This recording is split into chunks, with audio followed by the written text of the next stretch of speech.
So I plan on just doing like a little bit of a life update and talking about things briefly, but I thought it would be kind of important bringing up like losing a parent. So my dad died August 1st and it has not been a full year yet, and it's been super hard. And I wanted to talk to you guys about this just because, even though it's extremely hard to talk about, but I feel like it is important because I know some of you have lost somebody that you truly love or a parent, and just want to let you guys know that you're not alone and you will get through this.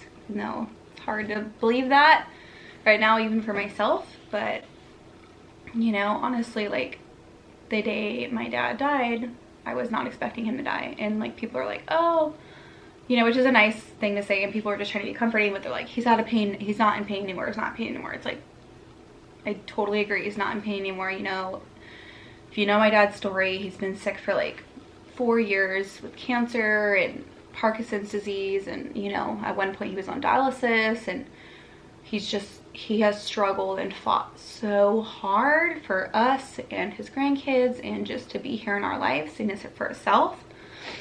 But I know him being sick for so long, it's like you think you would like prepare yourself for these moments, but you can't. Like, it does not feel real when it really happens. So like the day my dad died, he was going into the hospital. My brother had to call an ambulance for him. He was having really bad stomach pain. He's been throwing up a few days prior. You know, he's been on hospice, not feeling good. And he was having like the worst pain of his life. That's why we called an ambulance, even though he was on hospice, just because like a hospice nurse couldn't come like relieve that pain, even though he had like morphine and stuff like that. And we decided to call an ambulance because we just thought he needed more like urgent care than like just being in pain and dying in his bed. So we called an ambulance, and my dad has been to the hospital numerous times, like maybe 40, 50, 60 times since like he's been sick these last 4 years. So I was at the grocery store and I knew he went into the hospital, and I was buying food for JD's parents because they had COVID at the time. And I was like, okay, I'm gonna make them dinner tonight. I'm at the grocery store.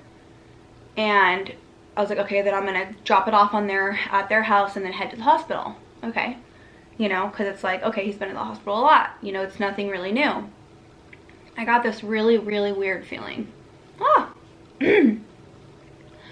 got this really, really weird feeling in my stomach to leave the grocery store right then and go.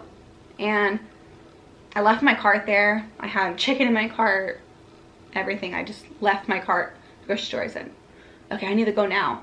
Called JD, like, hey, I need to go now. He's like, yeah, you really, like, just go. Like, don't even worry about my parents. Like, it's okay. They'll understand, you know? So the whole time driving to the hospital, it felt different. It felt totally different. And I don't know how to explain it or what to explain it. And I get to the hospital, there's like COVID restrictions, so they weren't really allowing like multiple siblings back there at once, like one at a time, and like they were being really strict on it. And this is like in the urgent care side, in the ER. And I seen my dad, and I looked at him, and he had like jaundice in his eyes, which, if you don't know what jaundice is, it's like the yellowing covering of his eyes, which I've seen him like that before, but it's been a long time since he's had jaundice, like a few years. And I was like, oh no, his liver or kidneys, they're shutting down, they're not functioning, you know? I remember talking to the doctor, and he's like, it doesn't look good for your dad. And you know, my dad looks at me and he's like, I'm tired, Natalie, I'm tired. I don't want to keep fighting, I'm done. And I'm like, okay, Dad. As much as I wanted to tell him, no, I can't live without you, because it really feels like I can't, I had to just tell him, okay, Dad, because I know he's done everything he can. Okay, hold on. I know he's done everything he can to fight for us and himself and his health, and I know he's tired. He's tired of fighting. So I don't know why I recorded us talking. I'm gonna miss you.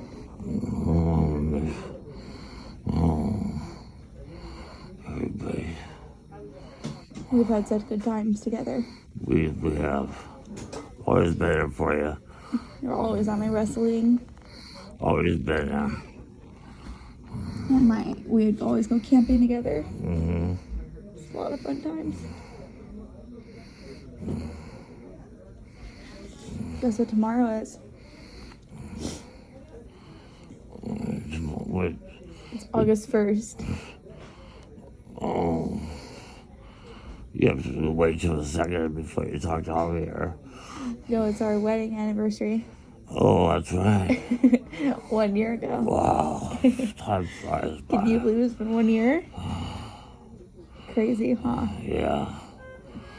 Okay. Wow.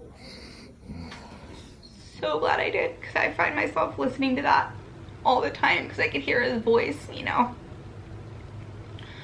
So I'm really glad that I recorded our conversation, and this was the day before August 1st. He ended up passing the next day.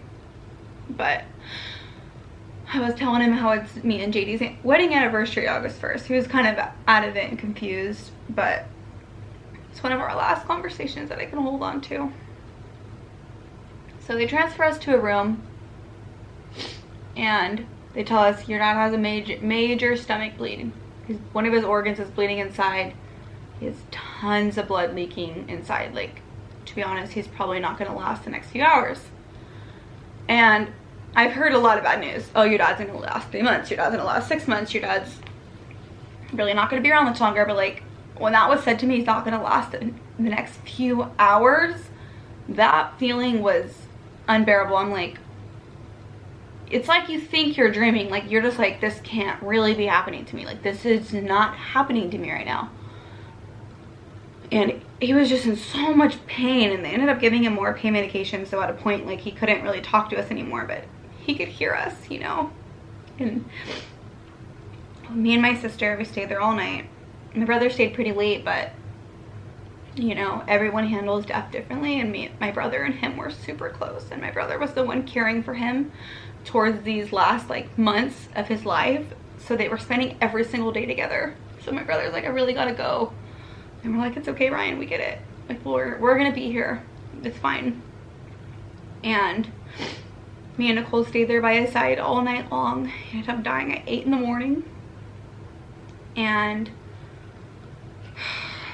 at first we had like the vital machine on him, and we ended up turning it off because like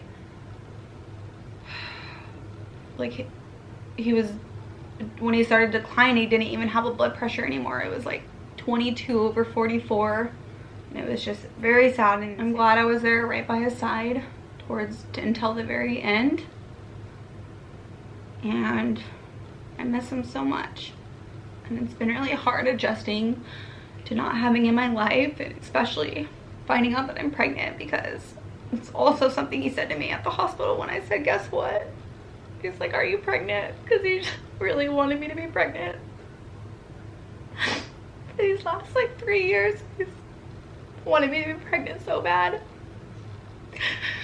So finding out I was pregnant was overwhelming, and I thought about him too, and I said, gosh, my dad would be so happy right now.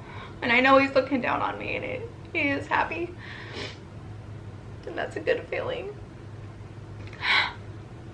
It's like one of the first times I'm actually talking about his death to a bunch of strangers. So thank you guys. Jeez. But I didn't take a leave of absence from school because I knew I probably wouldn't have went back. I probably couldn't have went back. So he died. He died, and I went to school the next day, which was super hard to just act like nothing happened. It's really hard doing nursing too. Like, he had so many different medical problems, and everything relates to him. Everything I think about him, we'll talk about medications, and it's like he took those medications, and talk about grieving, and it's like, it's a lot to process and think about. But I just want to say, if you ever have anybody close to you that loses somebody, just bring them some food or something. Even if they tell you no, just drop them off something on their porch, because there's so many different days that my friends dropped off something on my porch. I said, let me know if you need anything. No one's gonna let you know they need anything, okay? So just go do it, you know. And those people that did just left me something on my porch or ordered us DoorDash. I ate it, you know. And if that wasn't put right in front of me, I probably wouldn't have ate that day, you know. So thank you so much to everyone that was there for me and that still is there for me. It's been really hard, and I haven't really been feeling like posting YouTube videos because I've just been so depressed and down and not feeling like myself. But I haven't felt any real happiness until I found out I was pregnant, and it was a really good moment for me and JD, knowing that we are, and we're so excited to be parents. I know I'm crying when I say that, but I really am excited. I can't wait. Okay, I need to calm down. But anyways, thanks for listening to me, if you're still here.